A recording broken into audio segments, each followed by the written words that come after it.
이번 시간에 상시 근로자에 대한 부분들을 정리해 보도록 하겠습니다. 교재 438페이지고요. 자, 이 상시 근로자는 우리 조세특례제한법 규정을 적용할 때 보면 상시 근로자에 대한 개념들이 굉장히 많이 나옵니다. 물론 이제 우리 앞에서 설명드렸던 법인세법 쪽에서도 상시 근로자가 한 군데 나오고 있죠. 뭐냐면 우리 그러니까 소규모 법인이었습니다. 지분율 50% 초과, 이자 배당 부동산 임대 소득이 매출액의 50% 이상, 그 다음에 상시 근로자 수가 5명 미만 이렇게 돼 있었죠. 근데 거기에 딱 한 군데 법인세법에서는 상시 근로자 개념이 나오고요. 그 다음에 이제 조세특례제한법으로 들어가면 상시 근로자에 대한 개념, 상시 근로자에 대한 수, 뭐 이런 부분들의 개념이 굉장히 많이 나옵니다. 자, 그 부분을 우리가 미리 한번 간략하게 정리를 해보고 진행하도록 하겠습니다. 자, 우리 상시 근로자, 단시간 근로자 한번 비교를 해보면 상시 근로자라는 개념이 뭐냐라는 건데 근로기준법에 따라 근로계약을 체결한 내국인 근로자로 규정이 되어 있습니다. 자, 이때 근로자는 직업의 종류와 관계없이 임금을 목적으로 사업이나 사업장에 근로를 제공하는 사람이다라고 되어 있습니다. 그러니까 근로계약을 체결한 내국인 근로자로 되어 있습니다. 자, 내국인이라고 이야기할 때 내국인은 우리나라 사람, 대한민국 사람만 이야기하는 건 아니고요. 소득세법상의 거주자에 해당이 되면 전부 다 해당이 됩니다. 그러니까 외국인도 해당이 된다라고 보시면 될 것 같습니다. 자, 상시 근로자의 기본적인 개념을 제가 말씀을 드렸고요.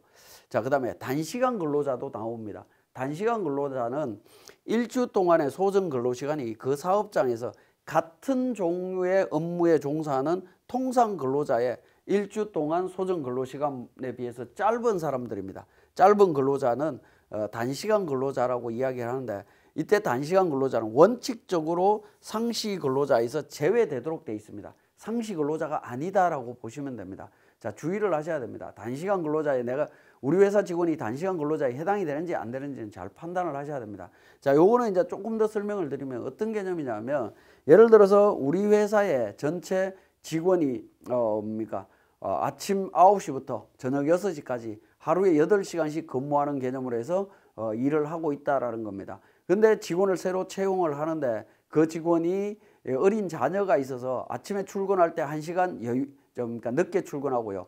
저녁에 퇴근할 때 1시간 일찍 퇴근하는 걸로 해서 2시간 적게 일한다라고 계약을 합니다. 그럼 6시간 일하는 게 되겠죠. 같은 일을 하는데 이 친구는 6시간 일하고 나머지 사람들은 8시간 일한다. 그러면 이 친구는 단시간 근로자에 해당이 됩니다. 단시간 근로자에 해당이 되면 원칙적으로 상시 근로자에서 제외된다라는 거죠. 여기서 중요한 건 뭐냐면 같은 종류의 업무에 종사하는 입니다. 같은 종류라는 거죠.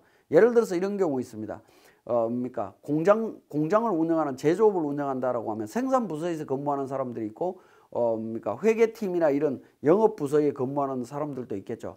근데 생산부서는 하루 8시간씩 근무를 하는데 회계부서나 이런 영업부서 쪽, 재무관리 쪽, 이쪽 관련되는 업종 근무하시는 분들은 하루에 7시간 근무한다. 그러면 8시간과 7시간 차이가 나기 때문에 7시간 근무하는 사람들은 단시간 근로자다. 이렇게 이야기를 하시면 안 된다라는 겁니다. 다른 일을 하기 때문에 8시간이지만 영업부서 또는 재무부서 이쪽 부서들은 전부 7시간만 근무하기 때문에 이 사람들도 상시 근로자에 들어갑니다. 생산부서보다 작게 일한다고 해서 단시간 근로자가 아니다라는 겁니다. 같은 종류의 업무에 종사하는 사람들끼리 판단을 하는 거다라고 보시면 됩니다. 그래서 단시간 근로자가 있는지 없는지 잘 판단을 하셔야 됩니다.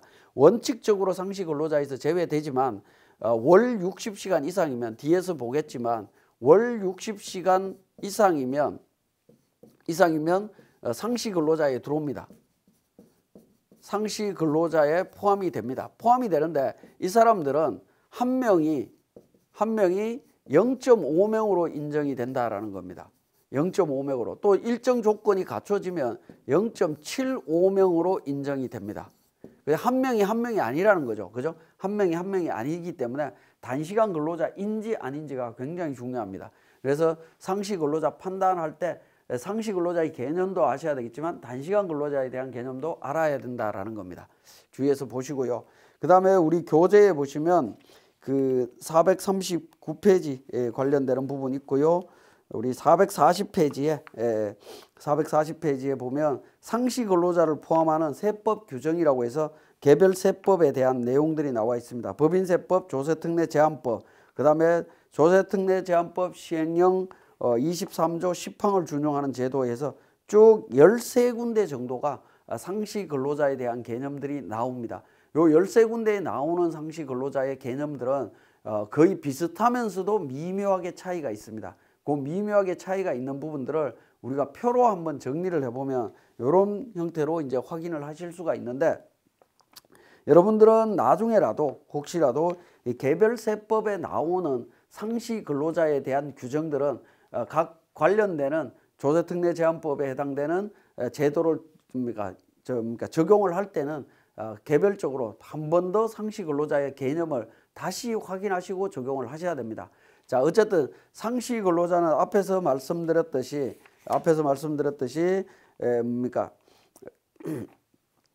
근로계약을 체결한 사람이다라고 말씀을 드렸죠. 근로기준법에 따라 근로계약을 체결한 내국인 근로자라고 되어 있고, 그 사람들 중에서 제외되는 사람들이 조세특례제한법에 규정이 되어 있습니다. 그 내용들을 한번 보면 첫 번째 법인세 적용 관련되는 부분이 있고요. 그 다음에 근로소득 공제 제도에 대한 부분, 그 다음에 고용유지 중소기업에 대한 세액공제, 그 다음에 성과공유 경영성과급에 대한 부분입니다. 그 다음에 사회보험료 세액공제 관련되는 부분이 있고요. 그 다음에 중간에 조세특례제한법 시행령 23조 10항인데 이 23조 10항이 가장 대표적인 게 고용정대 세액공제입니다. 고용정대 세액공제 관련되는 부분 있는데 그 내용들을 한번 보면 근로계약기간이 1년 미만인 근로자는 원칙적으로 모두 상시 근로자에서 제외합니다. 1년 미만이면 모두 제외한다라는 거고요. 다만 근로계약의 연속된 갱신으로 인해서 그 근로계약의 총 기간이 1년 이상인 근로자는 상시 근로자로 보도록 되어 있습니다. 자, 그러니까 근로계약이 계약서를 쓸 때 1년 미만으로 계약서를 쓰면 상시 근로자에서 무조건 제외입니다. 무조건 제외고요. 1년 미만으로 썼는데 그러니까 계약이 갱신돼 갖고 전체 기간이 1년 이상이 되면 상시 근로자로 봅니다. 그러면 언제부터 상시 근로자로 볼 거냐? 요건 뒤에 예규가 나오니까 그때 제가 설명을 드리겠습니다. 그 다음에 단시간 근로자는 무조건 제외입니다. 단시간 근로자는 무조건 제외인데, 자 보시면 법인세법 소규모 법인 따질 때 법인세법 따질 때 단시간 근로자 전부 제외입니다. 그죠? 그 다음에 근로소득 세액공제, 정대세액공제 관련해서 단시간 근로자 제외입니다. 그 다음에 나머지 제도에 있어서는 원칙적으로 제외하겠지만 1개월간의 소정 근로시간이 60시간 이상인 자는 상시 근로자에 포함을 합니다. 이때 포함하는데 조건이 앞에서도 말씀드렸죠. 한 명을 기준으로 0.5명으로 인식하거나 0.75명으로 인식하도록 되어 있습니다. 규정에 따라서 이렇게 달라지기 때문에 단시간 근로자 판단을 잘 하셔야 됩니다. 자, 그 다음에 법인세법상의 임원에 해당되는 사람들은 상시 근로자에 들어가느냐라는 건데 전부 제외입니다. 다만 법인세법을 적용할 때는 상시 근로자에 포함이 들어갑니다. 근로자 수에 들어갑니다. 대표이사라든가 이런 사람들 다 들어갑니다.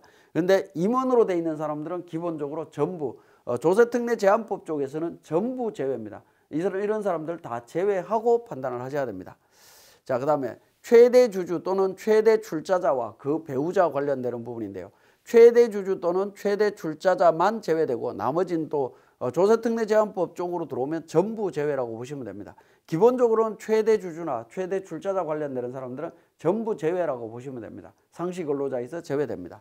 그 다음에 직계존비속 및 친족관계에 있는 사람, 최대 주주나 최대 출자자와 관련해서 직계존비속 관련이 있는 사람들이죠. 이 사람들도 전부 제외된다라고 보시면 되겠습니다. 전체 다 제외됩니다. 자, 최대 주주, 최대 출자자라고 하는 것은 지분율이 가장 높은 사람만 의미합니다. 지분율이 가장 높은 사람은 전부 제외고요. 상시 근로자에서 제외되는 거고, 지분율이 가장 높은 사람의 배우자, 그 다음에 직계존비속, 그 다음에 친족 관계에 있는 사람들이죠. 이 사람들도 전부 제외하도록 되어 있다라는 겁니다. 그 부분 잘 판단을 하시고, 그 다음에 근로소득 원천징수 사실이 확인되지 않는 자, 이 사람들도 전부 다 제외합니다. 그러니까 우리가 그러니까 고용과 관련해서 어떤 세제 혜택을 주려면 근로소득세를 내야 된다라는 겁니다. 정상적으로 신고가 들어가야 된다라는 거죠.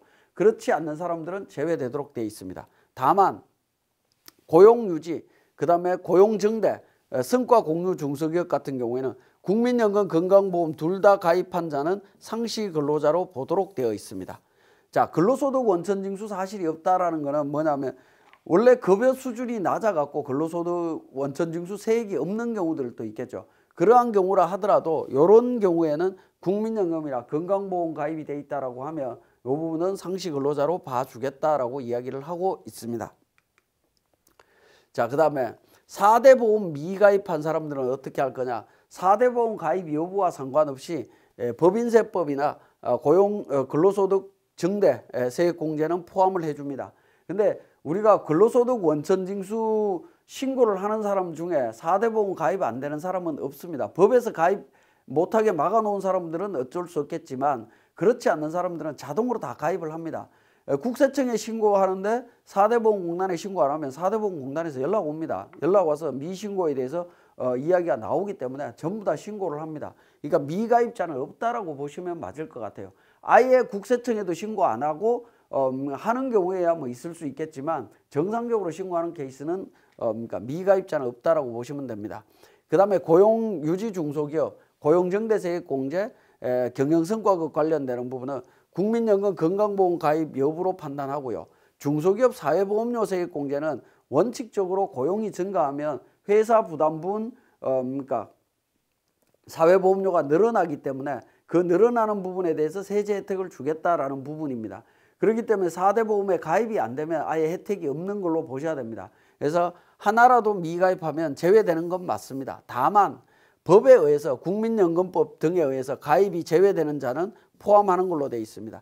예를 들어서 국민연금 같은 경우에 우리 회사에 정상적으로 고용이 되어 있는데 그러니까 나이가 60 넘은 사람들은 국민연금이 법적으로 가입이 안 되도록 되어 있죠. 그죠? 납입이 스톱되도록 되어 있습니다. 그러한 경우에 그 사람들은 상시 근로자에서 뺄 거냐라는 건데 그건 예규에서 다 포함을 해줍니다. 다른 4대 보험이 가입이 되어 있다면 포함해 준다라는 겁니다.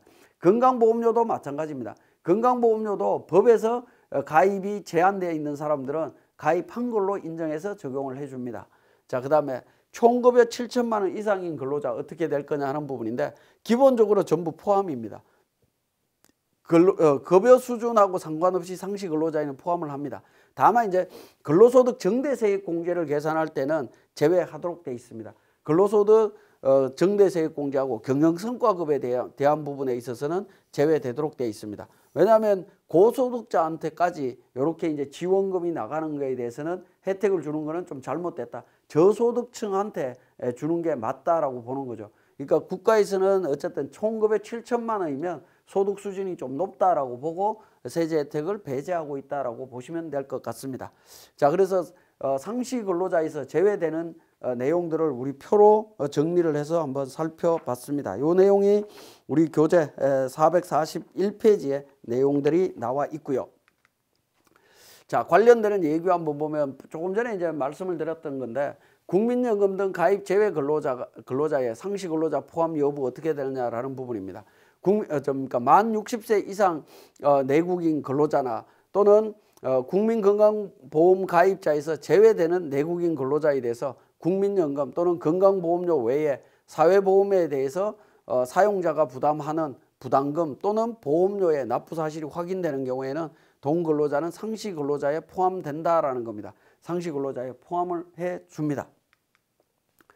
자, 상시 근로자와 상시 근로자 수에 대한 개념을 좀 정리를 하셔야 되는데 여러분들이 특히 고용정대세액공제 적용하다 보면 상시 근로자, 상시 근로자 수라는 용어가 혼재돼서 법조문에 나옵니다. 이때 우리가 워낙에 상시 근로자 수라는 개념을 많이 듣고 익숙해져 있다 보니까 상시 근로자하고 상시 근로자 수가 같다라는 개념으로 이해하시는 분들이 상당히 있는 것 같아요. 그걸 같이 이해를 해버리면 법을 해석하는데 해석이 잘 안 된다라고 보시면 됩니다. 그래서 상시 근로자하고 상시 근로자 수는 완전히 분리하셔갖고 정리를 해야 되는데 그걸 정리를 해보면 자, 상시 근로자는 근로기준법에 따라 근로계약을 체결한 근로자로 근로계약 기간이 1년 미만인 사람들을 제외한다라고 되어 있습니다. 앞에서 상시 근로자 개념 봤죠? 그렇게 제외되는 부분이고요. 그 다음에 상시 근로자 수는 그러니까 동그라미 1에 의한 상시 근로자를 일정한 산식에 의하여 연평균 인원을 계산한 수를 의미합니다. 수를 의미한다라는 거죠. 그러니까 상시 근로자하고 상시 근로자 수는 다르다는 겁니다. 자, 오늘 현재 우리 회사의 상시 근로자는 오늘 근무하고 있는 사람을 의미하는 거고요. 상시 근로자 수는 오늘부터 일정 기간 동안 근무했던 사람을 평균치로 계산한 수를 의미하는 겁니다. 그러니까 우리가 고용정대세액공제라든가 이런 각종 세제를 적용할 때 상시 근로자 수가 증가했을 때 세액공제를 해주겠다 이런 개념인데, 그때는 상시 근로자 수가 증가한 거죠. 그죠? 수가 증가했기 때문에 수를 평균치를 계산해서 그 평균치보다 더 늘어났다면 인정해 주겠다라는 부분이 되겠는데, 상시 근로자는 현재 시점에 근무를 하고 있는 근로자입니다. 이 두 개를 혼돈해서 사용하시면 안 된다라는 겁니다. 자, 상시 근로자는 다시 이야기를 하면 상시 근로자는 일정 시점 기준으로 판단한다라는 거고요. 그 다음에 상시 근로자 수는 일정 기간 동안 평균을 의미합니다. 그러면 우리 재무제표로 한번 비교를 해보면 일정 시점 기준으로 만들어지는 재무제표가 재무상태표죠. 재무상태표는 상시 근로자의 개념이다라고 이해를 하시면 되겠고, 상시 근로자 수는 일정 기간 동안 평균이니까 일정 기간 동안 만들어지는 것은 손익계산서입니다. 그러니까 상시 근로자 수는 손익계산서의 개념하고 유사하다라고 이해를 하셔도 될 것 같습니다. 자, 그래서 상시 근로자 수는 이렇게 계산을 합니다. 상시 근로자 수는 해당 과세 연도 겨울 수분에 해당 과세 연도의 매월 말 현재 상시 근로자 수의 합으로 계산하도록 되어 있습니다. 합으로 계산하도록 되어 있고, 청년 등 상시 근로자 수는 해당 과세 연도 겨울 수분에 해당 과세 연도 매월 말 현재 청년 상시 근로자의 수의 합으로 계산하도록 되어 있습니다. 자, 우리가 상시 근로자 수 계산과 관련해서는 모든 직원에 대한 근로자 수도 계산하는 것도 필요하지만 청년에 대한 상시 근로자 수도 구분해서 별도로 계산하도록 하고 있습니다. 자, 우리가 제도에서 청년을 구분을 짓다 보니까 각종 제도가 굉장히 어려워집니다. 특히 고용정대나 중소기업 사회보험료나 이런 부분들이 굉장히 어려워지고 있습니다. 청년을 구분을 했는데 청년을 만약에 구분하지 않으면 제도 계산이 세액 계산이 굉장히 편하게 쉽게 계산이 될 텐데, 청년을 구분하다 보니까 조금 어렵고 복잡해진다라는 거 기억하시면 되겠고, 요 실제 계산하는 과정들은 우리 뒤쪽에서 자세히 또 한번 설명을 드리도록 하겠습니다. 관련 제도에서 제가 또 말씀을 드리기로 하고요. 자, 상시 근로자 수를 계산하는 시기는 어떻게 되느냐. 특히 고용정대세액공제를 계산을 할 때 상시 근로자 수 계산하는 시기가 언제냐라는 건데요. 첫 번째가 단기 세액공제를 계산할 때 합니다. 자, 고용정대세액공제라든가 중소기업 사회보험료 세액공제라든가 이 당해 연도 22년도에 세액공제를 적용한다라고 할 때 이때 상시 근로자 수를 계산을 합니다.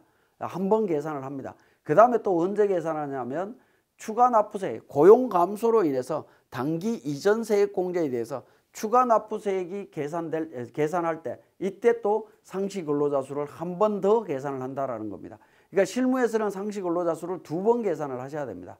그래서 당해 연도에 세액공제 받을 거에 한 번, 그 다음에 고용 감소로 인해서 추가 납부세액을 계산해야 되는 상황이 생겼을 때 한 번 더 상시 근로자 수를 다시 계산합니다. 요 왜 상시 근로자 수를 다시 계산하냐면 청년과 청년 외 근로자가 달라질 수 있다라는 겁니다. 전체 상시 근로자 수는 동일하겠지만 그러니까 청년과 청년 외가 달라질 수 있습니다. 왜냐하면 청년에 대한 범위가 우리 청년에 대한 규정을 적용할 때 29세 이하로 되어 있습니다. 29세 이하인 사람은 청년인데 시간이 지남에 따라서 29세를 초과할 수 있겠죠. 그죠? 29세 초과하는 사태가 생깁니다. 그럼 초과 시점부터는 그 이전까지는 청년이고 29세 초과하는 이 시점부터는 일반 근로자가 됩니다. 일반 상시 근로자가 된다라는 거죠. 구분이 달라지기 때문에 요걸로 인해서 요 규정 때문에 청년 고용이 감소할 수 있습니다. 감소할 수 있기 때문에 그때는 추가 납부세액이 나올 수 있는데 그때 상시 근로자를 다시 계산을 하셔야 됩니다. 왜냐하면 한번 청년으로 세액공제 받았던 사람은 29세 초과되더라도 추가 납부세액을 계산할 때는 계속 청년으로 인정을 해준다라는 거죠. 청년으로 인정한다라는 겁니다. 자, 요 규정 때문에 다시 계산을 해야 된다라는 겁니다. 그죠? 그래서 상시 근로자 수는 두 번 계산하는 게 원칙입니다. 근데 우리가 모든 사례를 설명을 할 때 두 번 계산하지 않고 그냥 한 번 계산되어 있는 것 갖고 계속 설명을 하다 보니까 약간 미묘하게 오류가 생기는 경우들이 있습니다. 저도 뭐 교재에 사례를 그런 형태로 만들어 놓긴 했습니다만은 대전제 조건은 고용 감소로 인해서 추가 납부세액 계산할 때 상시 근로자 수도 그러니까 당해 연도 세액 공제 계산할 때 상시 근로자 수가 똑같다라는 가정 하에 진행을 하는 부분입니다. 자, 이거는 청년 의제 규정 때문에 그렇다라는 거 기억을 해주시면 되겠고요. 자, 그 다음에 상시 근로자 수 판단할 때 유의해야 되는 점 우리 예규 나와 있는데 한 가지 보도록 하겠습니다. 연속된 계약 갱신으로 1년 이상 그러니까 상시 근로자 수 1년 이상인 경우 상시 근로자 수 어떻게 계산하느냐 하는 부분입니다. 자, 최초 계약일과 그러니까 계약 종료일까지는 1년 미만입니다. 1년 미만인데 1년 미만인 상태였습니다. 1년 미만 근로했을 때는 상시 근로자에서 제외됩니다. 그죠? 계약 기간이 1년 미만이었을 때 제외됩니다. 그런데 다시 한번 계약을 갱신하면서 1년이 넘어버립니다. 계약 기간을 전체 계약 기간을 딱 따지면 1년이 넘어버린다라는 거죠. 그러면 1년 되는 날이 속해 있는 이 날이 속해 있는 계약 갱신일이 있을 겁니다. 그 달부터 계약 갱신일이 속하는 월부터 상시 근로자에 포함시키면 된다라는 겁니다. 상시 근로자에 포함시키면 됩니다. 자, 예를 들어서 이런 경우도 있을 수 있죠. 어떤 경우가 있을 수 있냐면 예를 들어서 계약을 한 번 계약 갱신하고요. 또 한 번 계약 갱신하고 한 번 했습니다. 예를 들어서 3개월, 여기 4개월, 여기 6개월 했다라는 거죠. 그러면 계약 기간 3개월, 4개월 하면 합치면 7개월이죠. 이때까지는 그러니까 1년이 안 되기 때문에 상시 근로자에 못 들어갑니다. 7개월하고 6개월 합치면 13개월 되죠. 그러면 1년이 넘어가죠. 1년이 넘어가는 날이 여기에 속할 겁니다. 그런 경우에 이때부터 상시 근로자로 들어간다라는 겁니다. 자, 1년이 되는 날이 속하는 계약이 포함된 그러니까 갱신한 날부터 상시 근로자로 보시면 됩니다. 자, 그 다음에 신규 창업한 법인에 해당 과세연도 상시 근로자 수 계산할 때는 법인 설립 등기일부터 계산하라라고 되어 있습니다. 자, 법인으로 현물 출자 전환 시에 고용정대세액 공제 적용 방법과 관련되는 건데 요거는 이제 예규가 조금 더 복잡한 예규입니다. 우리 고용정대 쪽에 가서 좀 더 자세하게 보셔야 되는데 거주자가 그러니까 상시 근로자 수 계산할 때 상시 근로자 수가 직전 사업연도보다 감소하지 않으면 1년 또는 2년 동안 추가적으로 더 공제받을 수 있고 이때 상시 근로자 수 계산은 기존 회신 이 법인세과 766이라고 하는 이 예규에 따라서 계산하라라고 되어 있습니다. 자, 이때 보면 그 예규를 찾아 들어가면 어떻게 되냐면 거주자가 하던 사업을 법인으로 전환하여 새로운 법인을 설립하는 경우에 전환법인으로 승계되는 상시 근로자에 대해서는 같은 조 사망이 추가 납부 규정입니다. 추가 납부 규정을 적용함에 있어서 감소된 상시 근로자 수로 보지 않는다라는 겁니다. 추가 납부세액을 계산할 때는 감소 안 된 걸로 보겠다. 그 이야기는 다르게 이야기를 하면 법인 전환했을 때 상시 근로자는 전환일 이후에는 전부 퇴사 처리가 된 거기 때문에 직원이 없어지는 걸로 보고 감소한 걸로 보겠다. 당해 연도 세액 공제를 계산할 때는 감소한 걸로 보겠다라는 겁니다. 다만 추가 납부세액을 계산할 때는 그 직원들이 법인으로 승계돼서 계속 근무하기 때문에 감소하지 않는 걸로 봅니다. 자, 이 부분이 미묘하게 좀 다르다라는 거 주의를 하셔야 되겠고, 자, 그 내용을 보면 예를 들어서 9월 30날 법인으로 전환을 했다라고 하면 자, 10명 근무하고요. 8명 근무했습니다. 9월 30일까지 개인 사업에서. 근데 법인으로 전환했을 때 이 8명이 그대로 전환됐다라는 거죠. 9월 30날 상시 근로자는 8명입니다. 이 8명이 단기 세액 공제할 때는 9월 30일 이후부터는 감소됐겠죠. 그죠? 감소로 처리해서 세액 공제액을 계산하시면 되겠고 단기 세액 공제 계산할 때는요. 근데 추가 납부세액을 계산을 할 때는 이 8명은 사업연도 종료일까지 계속 근무하는 걸로 봅니다. 그래서 계속 근무하는 걸로 봐서 8.66명이라고 하는 숫자를 계산해낼 수가 있습니다. 자, 8.66명 기준으로 해서 그러니까 고용이 감소했다라고 하면 추가 납부세액이 나오는 거고요. 고용이 감소하지 않았다라고 하면 추가 납부세액 없다라고 보시면 될 것 같습니다. 당기세액 공제는 감소로 보지만 추가 납부 쪽에서는 감소로 안 봅니다. 제가 8명 이렇게 표현을 해놔서 그런데 8명을 승계해서 예를 들어서 그러니까 10월 5일 날 2명이 퇴사했다.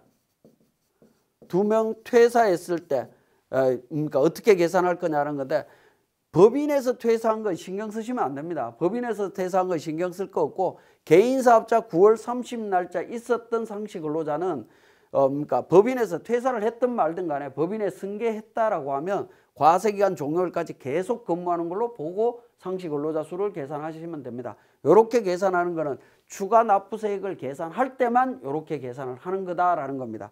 자, 지금 설명드리는 거는 상시 근로자에 대한 좀 고차원적인 부분을 좀 설명을 드리는데 여러분들이 잘 이해가 안 되시는 분들은 우리 뒤쪽에 고용정대라든가 이런 부분들 다 공부를 하시고 다시 한번 이 내용을 그러니까 정리를 하시면 조금 더 나을 수 있습니다.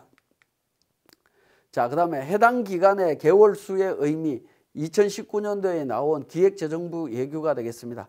자, 단정적으로 신규 창업한 거주자와 법인의 상시 근로자 수 계산할 때 거주자는 무조건 사업 개시일부터 종료일까지입니다. 법인은 설립 등기일부터 사업연도 종료일까지로 되어 있습니다. 자, 그러니까 거주자는 과세기간 개시일이 언제냐? 1월 1일이고요. 종료일은 12월 31일입니다. 1월 1일부터 12월 31일 요거는 불변이다라는 거죠. 불변이기 때문에 자, 이 부분은 거주자는 무조건 12분의 인원수로 계산하도록 되어 있습니다. 자, 이렇게 계산하면 거주자 이렇게 계산하면 불리한 거 아니냐? 오히려 거주자가 불리해지지 않냐라고 하는 건데 불리할 수도 있고요. 유리할 수도 있습니다. 그러니까 당장은 첫 해는 불리한 것처럼 느껴지지만 두 번째, 세 번째 연도로 이렇게 넘어가면 유불리를 따지기가 굉장히 어렵습니다. 오히려 유리해지는 케이스도 있을 수 있기 때문에 뭐 당장 이렇게 불만을 가지실 필요는 없는 것 같습니다. 자, 그 다음에 다수의 사업장을 영위하는 개인사업자의 고용정대 여부 어떻게 되느냐. 우리 본점, 지점 같이 있거나 사업장을 여러 개 가지고 있다. 이때 고용정대 계산할 때 전체를 기준으로 계산을 합니다. 전체 사업장을 기준으로 계산한다라는 점 다시 말씀을 드리고 자, 그러면 지금까지 설명드렸던 내용을 우리 세무사랑 프로에서 간략하게 정리해 보도록 하겠습니다. 자, 상시 근로자 수 관련되는 부분에 있어서 사례는 제가 우리 교재 페이지 연속해서 작성을 하면서 사례를 만들었어야 되는데 그 내용은 우리 뒤에 있는 사례 잠깐 보도록 하겠습니다. 569페이지에 있는 사례를 통해서 한번 보도록 하겠습니다. 상시 근로자는 기본적으로 인사급여에 보면 우리 사원 등록이라고 해서 등록되어 있는 정보들이 있습니다. 그 정보의 내용을 갖고 상시 근로자 수를 계산을 합니다. 자, 제가 인사급여가 지금 작업 연도가 22년도로 돼 있어야 되는데 23년도로 돼 있어서 사원 등록 정보가 지금 안 보입니다. 자, 사원 등록 정보 보시면 그러니까 백두산부터 시작해서 도봉산까지 관련되는 인원들이 있습니다. 전년도로 넘어가서 그러니까 등록 정보 보시면 그러니까 퇴사 인원과 근무 인원들이 다 있습니다.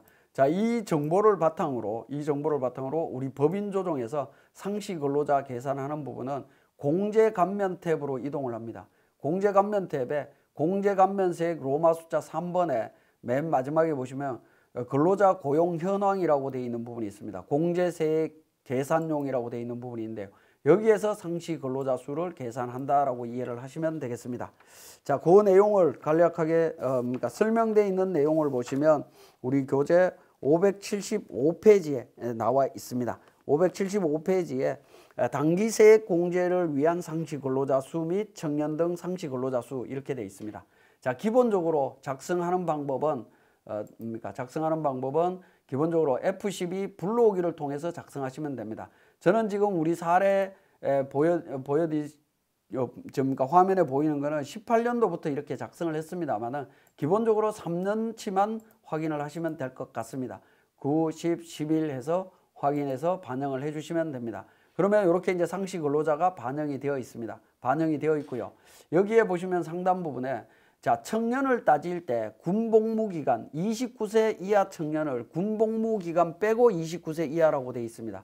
그래서 전년도부터 군복무기간 근무했던 분들이 있다라고 하면 F서 한번 해서 전기에 입력한 복무기간 반영하겠냐라는 겁니다. 단기에 반영을 했습니다. 그래서 손병장 24개월, 이말단 24개월 이렇게 반영된 내용 확인하실 수 있습니다. 21년, 20년도에 보면 이렇게 반영되어 있는 부분이죠. 그걸 불러오기를 통해서 반영하시면 되겠고, 그 다음에 CF3 전년도 불러오기라는 기능이 있습니다. 전년도 불러오기는 뭐냐면 21년도에 보시면, 자, 지금 내용이 지금 빠져 있는데요. 20년도도 그렇고 20년도 박경력 관련해서는 경력 단절 여성입니다. 우리 그러니까 교재 사례에 보시면 사례 569페이지에 보시면 박경력은 경력 단절 여성으로 되어 있죠. 그래서 경력 경단녀로 표시를 해주시면 되겠고, 손병장 군복무 2년 했다라고 나와 있고요. 이말단 군복무 나와 있습니다. 자, 북한산하고 도봉산, 관악산 관련되는 부분인데, 자, 어쨌든 경력 단절 여성 등록을 해주시면 되겠고, 21년도에도 마찬가지로 박경력 경력 단절 여성으로 체크를 해주시면 됩니다. 이렇게 체크를 하셔야 되는데, 자, 이 부분에 있어서는 작년도 서식을 한번 볼까요? 전기에 작성했던 내용들을 한번 보시게 되면 전기에 어떻게 됐죠? 박경력은 경력 단절 여성, 그 다음에 최일선은 60세 이상, 뭐 요게 표시가 돼 있죠. 자, 요런 내용들은 전년도에 이미 작성된 내용이기 때문에 당해 연도에 다시 체크하실 필요 없이 CF3 전년도 불러오기를 통해서 작성을 하시면 됩니다. 자, 단기 이전 자료를 전기에 반영하겠습니까? 라는 겁니다. 예라고 누르게 되면 21년도에 박경력부터 시작해서 사람들이 전부 다 반영이 된 걸 확인하실 수가 있습니다. 전년도 자료 불러와서 반영을 해주시면 됩니다. 그리고 그러니까 당해 연도 22년도에 그러니까 우리 박경력에 대해서는 경력 단절 여성 경단녀로 인정을 해주시면 되겠습니다. 이렇게 구분해서 표시를 해주시면 됩니다. 자, 그 다음에 상시 근로자 구분에 대한 부분이 되겠는데, 상시 근로자 부분에 들어가게 되면 여기에 커서를 이동하게 되면 상시 근로자, 단시간 근로자, 대표자, 임원, 제외 근로자 있습니다. 자, 상시 근로자에 해당이 된, 기본적으로는 우리 프로그램은 상시 근로자로 나옵니다. 상시 근로자로 나오는데 단시간 근로자와 제외 근로자 확인을 하셔야 됩니다. 우리 앞에서 설명을 드렸죠. 그러니까 제외 근로자 같은 경우에는 1년 미만 근로를 하는 사람들이라든가, 그 다음에 친인척 관련되는 사람들, 최대 주주에 해당되는 사람들, 뭐 이런 사람들이 있으면 전부 제외를 해주시면 되겠습니다. 제외 근로자가 없으면 그대로 진행을 하면 되겠고, 우리 교재에는 보면 도봉산이 단시간 근로자 0.5로 돼 있죠. 도봉산에 대해서는 단시간 근로자 0.5로 체크를 하시면 되겠습니다. 0.5명으로 체크를 해주시고요. 그 다음에 북한산은 그러니까 8월 25일 날 입사를 했는데 그러니까 장애인이다라는 겁니다. 그래서 북한산 관련해서는 그러니까 기타 우대에 장애인으로 표시를 해주시면 되겠습니다. 장애인으로 표시해 주시게 되면 상시 근로자 수가 청년 외에서 청년으로 이렇게 분류해서 계산이 되도록 되어 있습니다. 특히 대표이사 관련해서는 아예 그러니까 제외된다라고 보시면 될 것 같고, 자, 그렇게 해서 계산을 하게 되면 우리 상시 근로자 수가 계산이 될 거고요. 그 상시 근로자 수 계산된 내용을 바탕으로 우리 서식별 참고사항이라고 있습니다. 탭키로 가게 되면 상시 근로자 증가 여부가 계산이 됩니다. 당해연도 상시 근로자 감소로 표현이 되어 있네요. 자, 감소로 표현이 되어 있는데 우리 지금 분류가 조금 잘못되어 있는 것 같습니다. 그러니까 정확하게 되어 있네요. 자, 이 고용정대 관련해서는 당해연도에 22년도에는 감소로 표현이 되고 있습니다. 그죠? 감소로 표현이 되고 있는데 청년과 청년 외로 이렇게 세분화해서 구분을 하고 있습니다. 자, 그 다음에 제가 상시 근로자 수 계산은 당해연도 세액공제 때는 한번 계산한다라고 있고 또 한 번 계산해야 된다라고 있죠.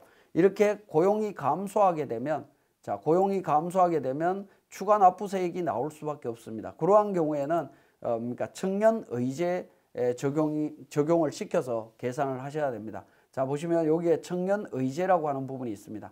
여기에 체크를 하신 다음에 연도를 과거 연도 21년도 20년도 중에 선택하시면 됩니다. 먼저 2020년도 기준으로 해서 그러니까 계산을 하게 되면 20년도에 청년이었던 사람들은 나이가 증가함으로 해서 21년도 22년도에 청년에서 벗어나더라도 청년으로 인정을 받는다라는 겁니다. 자, 한번 보시면 예를 들어서 보시면 우리 그러니까 재청년 같은 경우에는 31세죠.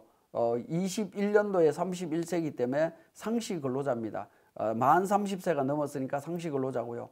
자, 20년도에 재청년 같은 경우에 어떻게 되죠? 1월 달이 청년이었고 그 다음부터는 30세 넘어서 그러니까 상시 근로자에서 빠졌습니다. 자, 그런데 우리 청년 의제에서 2021년도로 2020년도로 제가 체크를 한 다음에 상시 근로자를 계산하면 자, 재청년은 1월 달부터 1월 달은 청년이고 나머지 상시였죠. 자, 그다음에 21년도로 가보면 어떻게 됩니까? 재청년 같은 경우에 그러니까 1월 달이 청년이었고 2월 달도 상시로 인정이 된다라는 겁니다. 그죠? 20년도에 청년으로 분류됐던 기간만큼 21년도, 22년도에도 재청년은 1월 달 한 달치는 청년으로 분류해서 계산하도록 되어 있다라는 겁니다. 그런 부분 때문에 청년 의제 적용 부분이 우리 추가 납부세 계산할 때는 한 번 더 적용을 한다라는 겁니다. 이렇게 20년 기준으로 한번 계산해서 그러니까 상시 근로자 수를 계산하고요. 21년도 기준으로도 또 한번 계산을 해야 됩니다. 그래서 2021로 해서 청년 의제를 적용해서 21년도와 22년도에 대한 부분 청년 의제로 적용해서 계산을 하실 필요가 있습니다. 그때 또 변동 사항이 있는지 확인해 보시고 추가 납부세 계산하면 된다라는 겁니다. 기본적으로 우리 상시 근로자 수 계산이 우리 프로그램의 인사급여 쪽에 있는 사원 등록에 있는 정보를 바탕으로 우리 그러니까 근로자 고용 현황 서식에 자동으로 계산되면서 반영이 되는데 상시 근로자 기타 우대 관련되는 부분, 이 부분만 제대로 분류를 해주시면 상시 근로자 수 계산하는 데는 큰 어려움이 없습니다. 자, 이번 시간은 여기까지 하도록 하겠습니다.